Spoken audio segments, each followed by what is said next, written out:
Hi అండి, నమస్తే. Welcome back to my channel. ఈరోజు మన వీడియో వచ్చేసి నోటికి రుచిగా వారం రోజులు నిల్వ ఉండే ఈ పచ్చడిని అయితే ఒక్కసారి నూరుకొని తిని చూడండి. చాలా చాలా బాగుంటుంది. తప్పకుండా అయితే ట్రై చేస్తారు. ఇలా పల్లీలు వేసి గోంగూర పచ్చడి నూరుకున్నట్టయితే చాలా బాగుంటుందండి. ఈ పచ్చడి ఎలా నూరుకోవాలని ఇప్పుడు చూద్దాము. దీనికోసం నేను ముందుగా స్టవ్ ఆన్ చేసుకొని ఒక బాండీ పెట్టుకొని దాంట్లోకి 1 కప్పు పల్లీలు తీసుకోవాలి. మనం తీసుకునే గోంగూరకు తగ్గట్టుగా చూసుకొని పల్లీలు వేసుకోవాలి. ఇలా బాగా వేగిన తర్వాత ఇప్పుడు వీటిని ఒక ప్లేట్లోకి తీసుకొని అదే ప్యాన్లోకి కొన్ని ఎండుమిరపకాయలు, మనం తీసుకునే గోంగూరకు తగ్గట్టుగా ఎండుమిరపకాయలు తీసుకోవాలి. ఇలా మధ్యలో కొలుచుకొని విత్తనాలు పక్కన పెట్టి పైన మిరపకాయలు మాత్రం వేసి కాస్త ఆయిల్ వేసుకొని ఒకసారి అలా వేయించుకున్న తర్వాత విత్తనాలు వేసుకోవాలి.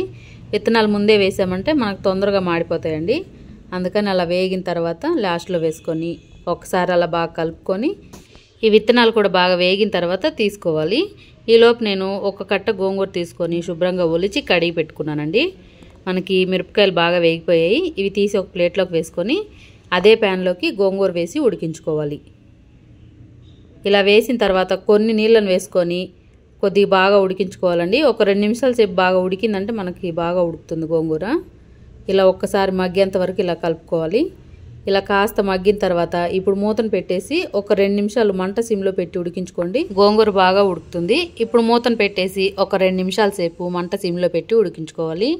ఇప్పుడు చూడండి, పైన నురగలాగా వస్తుంది కదా, మన గోంగూర బాగా ఉడికినట్టు. ఇప్పుడు మూతను తీసి ఒక్కసారి ఇదంతా బాగా కలుపుకొని ఇప్పుడు స్టవ్ ఆఫ్ చేసుకొని ఇది కాస్త చల్లారనివ్వాలండి. ఇప్పుడు స్టవ్ ఆఫ్ చేసి పక్కన పెట్టేసుకుందాము. ఈలోపు మనం ఒక మిక్సీ జార్ తీసుకొని దాంట్లోకి ఎండుమిరపకాయలు వేసుకోవాలి. మనం ఈ పచ్చడిని రోట్లో అయినా నూరుకోవచ్చండి.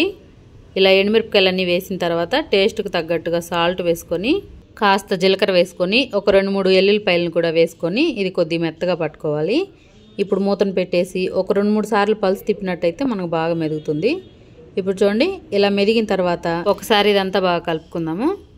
మనకు మరీ మెత్తగా మెదగాల్సిన అవసరం లేదండి. ఇప్పుడు ముందుగా వేయించుకున్న పల్లీల్ని పొట్టు చెరిగేసి దీంట్లో వేసుకొని ఒక 2-3 సార్లు పల్స్ తిప్పుకున్నట్టయితే మనకు బాగుంటుంది. ఇప్పుడు చూడండి, ఒక్కసారి కలుపుకుందాము. దీంట్లో నీళ్లు వేయకుండానే ఇలా మిక్సీ పట్టుకోవాలండి.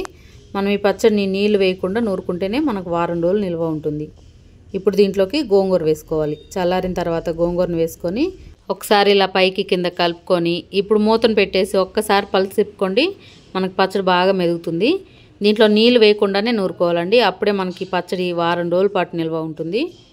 ఇలా ఒకసారి కలిపిన తర్వాత దీన్ని పక్కన పెట్టేసి ఇప్పుడు ఈ పచ్చడికి తాలింపు వేసుకుందాము. ఇప్పుడు స్టవ్ పైన ఒక ప్యాన్ పెట్టుకొని దాంట్లో కాస్త ఆయిల్ వేసుకొని పోపు దినుసులు వేసుకోవాలి. ఒక ఎండుమిరపకాయని అలాగే 4-5 వెల్లుల్లి రెబ్బలను కూడా వేసుకొని కాస్త వేగిన తర్వాత సన్నగా తరిగిన కొత్తిమీర వేసుకొని కొద్ది ఇంగు కూడా వేసుకోండి. మనకు పచ్చడి గుమగుమలాడుతుంది.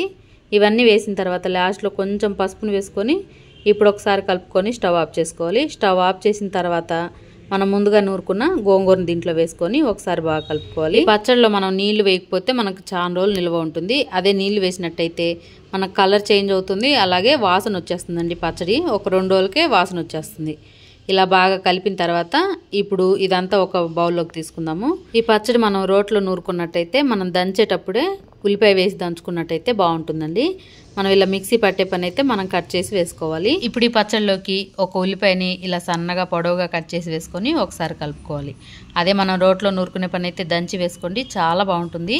ఇప్పుడు ఇదంతా ఒకసారి బాగా కలిపిన తర్వాత ఏదైనా బాక్స్లో కానీ తీసి పెట్టుకున్నట్టయితే మనకు ఒక వారం రోజులైనా పాడవకుండా ఉంటుందండి. ఇంతేనండి, సింపుల్గా చేసుకోవచ్చు. చాలా చాలా రుచిగా ఉంటుంది. తప్పకుండా అయితే ఒకసారి ట్రై చేయండి. ట్రై చేసిన తర్వాత ఎలా వచ్చిందనేది నాకు కామెంట్ చేయండి. వీడియో నచ్చితే లైక్ చేయండి. తెలిసిన వాళ్ళకి షేర్ చేసి మరెన్నో మంచి మంచి రెసిపీస్ కోసం లక్కీ హోమ్ ఫుడ్ ఛానల్ని సబ్స్క్రైబ్ చేసుకొని పక్కనే బెల్ బటన్ ఉంటుంది, క్లిక్ చేయండి. Thank you.